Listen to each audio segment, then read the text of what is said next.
বৃহস্পতিবার এভাবেই সাইরেনের শব্দে কেঁপে ওঠে ইসরায়েলের রাজধানী তেল আবিবের আকাশে তখন গাজা থেকে ছোড়া M90 মডেলের রকেটের ঝলকানি। গেল দুদিন ধরে গাজায় চলমান ইসরায়েলি নৃশংসতার প্রতিবাদে বৃহস্পতিবার তেল আবিবে রকেট হামলা চালিয়েছে হামাসের সশস্ত্র শাখা কাশেম ব্রিগেডস।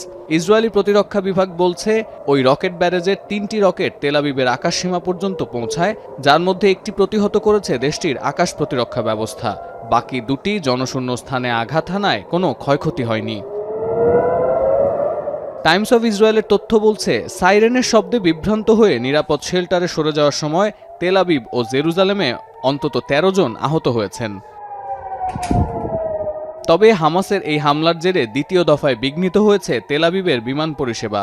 আল জাজিরার তথ্য বলছে, মধ্য ইসরায়েলে সাইরেন বেজে ওঠায় রাজধানীর বেন গুরিয়ন বিমানবন্দরের অন্তত 6টি ফ্লাইট অন্য এয়ারপোর্টে জরুরি অবতরণ করতে বাধ্য হয়। এর আগে বৃহস্পতিবার সকালে ওই বিমানবন্দর লক্ষ্য করে হাইপারসনিক ব্যালিস্টিক ক্ষেপণাস্ত্র ছোড়ে ইয়েমেনের হুথি বিদ্রোহীরা। গেল দুদিনে গাজায় 500-র বেশি মানুষকে হত্যা করেছে ইসরায়েলি সেনারা। অস্ত্রবিরতির শর্ত অমান্য করে বাড়ানো হচ্ছে অভিযান। এমন পরিস্থিতিতে একই দিনে ইয়েমেনের হুথি ও ফিলিস্তিনের হামাসের পরপর হামলায় আতঙ্কে পড়ে গেছেন ইসরায়েলিরা।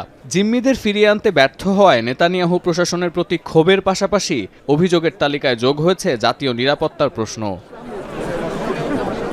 সতীর্থ কর্মকার, এখন বিশ্ব।